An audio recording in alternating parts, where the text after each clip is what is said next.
Hai, selamat pagi anak-anak Ibu. Ketemu lagi bersama Ibu dalam pembelajaran IPS.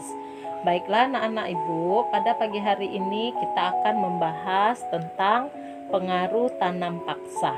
Adapun yang menjadi tujuan pembelajaran kita pada pagi hari ini, yang pertama, setelah membahas materi ini, kamu mampu mendeskripsikan kembali tentang pelaksanaan sistem tanam paksa.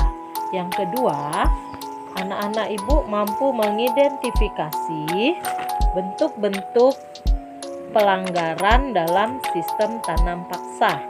Dan yang ketiga, anak-anak Ibu mampu mengidentifikasi dampak dari tanam paksa. Baiklah anak-anak Ibu, agar lebih jelasnya lagi, saksikan dan dengarkan video dan pembahasan yang Ibu sampaikan dengan baik ya. Kebijakan tanam paksa dilaksanakan di Indonesia pada tahun 1830. Pada saat itu, wilayah Indonesia dikenal sebagai Hindia Belanda. Pemerintah kolonial Belanda menerapkan tanaman paksa di Hindia Belanda dengan tujuan untuk mengatasi kekosongan kas negara Belanda. Kekosongan kas negara Belanda terjadi dikarenakan biaya yang dikeluarkan oleh Belanda dalam menghadapi Perang Diponegoro yang berlangsung dari tahun 1825 sampai 1830 dan Perang Kemerdekaan Belgia yang berlangsung dari tahun 1830 sampai 1831. Oleh karena itu, Belanda berupaya mengisi kas negara dengan cara memproduksi tanaman-tanaman yang berlaku di pasar Eropa.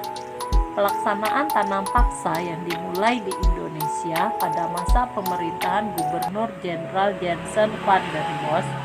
Pada masa pemerintahannya, Hindia Belanda menerapkan kebijakan tanam paksa atau yang disebut dengan kultur stelsel, dengan beberapa aturan sebagai setiap penduduk wajib menyerahkan 1/5 lahan garapannya untuk tanaman wajib dan berkualitas ekspor seperti nila, kopi, tembakau, tebu, dan kakao atau coklat. B. Tanah yang disediakan untuk tanaman wajib dibebaskan dari pembayaran pajak tanah. C. Hasil panen tanaman wajib harus diserahkan kepada pemerintah kolonial. Setiap kelebihan hasil panen dari jumlah pajak yang harus dibayarkan dikembalikan kepada rakyat. D. Tenaga dan waktu yang diperlukan untuk menggarap tanaman wajib tidak boleh melebihi tenaga dan waktu yang diperlukan untuk menanam tanaman padi atau kurang lebih 3 bulan. E. Penduduk yang tidak memiliki tanah wajib bekerja selama 66 hari di perkebunan pemerintah. F. Setiap kerusakan atau kegagalan panen menjadi tanggung jawab pemerintah jika bukan diakibatkan oleh kesalahan petani. G. Pelaksanaan tanaman paksa diserahkan sepenuhnya kepada kepala desa. Kebijakan tanam paksa berhasil mengisi kekosongan kas negara Belanda. Bagi rakyat Indonesia, kebijakan tanam paksa menyebabkan penderitaan.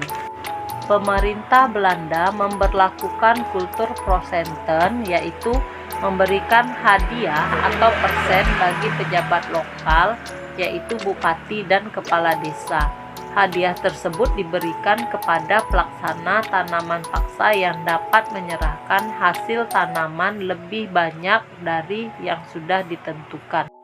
Bentuk-bentuk penyimpangan dalam pelaksanaan sistem tanam paksa adalah: A.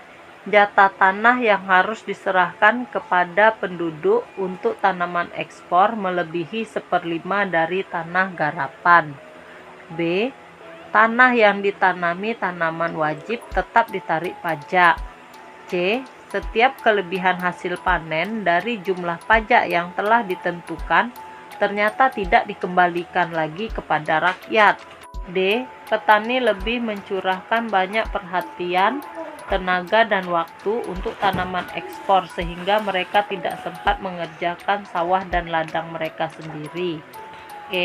Petani yang tidak memiliki tanah garapan harus bekerja di pabrik atau perkebunan lebih dari 66 hari atau 1/5 tahun. Kegagalan panen tanaman wajib menjadi tanggung jawab petani. Adapun dampak tanam paksa terlihat dari tingginya angka kematian. Tingginya angka kematian tersebut terjadi akibat adanya bencana kelaparan dan kekurangan gizi. Kondisi tersebut mendorong munculnya kecaman terhadap sistem tanam paksa. Kecaman tersebut tidak hanya dari masyarakat pribumi, namun juga dari orang-orang Belanda. Orang-orang Belanda yang mengecam sistem tanam paksa antara lain: 1. Baron van Houwel, 2. Edward Weesdecker atau yang dikenal sebagai Multatuli, 3. L. Vitalis. Mereka menuntut agar tanam paksa dihapuskan. Oleh sebab itu, pada tahun 1870, sistem tanam paksa ini dihapuskan. Baiklah anak-anak Ibu, demikian penjelasan Ibu pada pagi hari ini. Ibu harap kamu bisa memahami apa yang sudah Ibu sampaikan. Namun apabila masih ada yang belum kamu pahami, kamu boleh bertanya melalui grup WA kelas. Baiklah anak-anak Ibu, sampai ketemu kembali pada pembelajaran kita berikutnya. Tetap jaga kesehatan. Salam sehat selalu.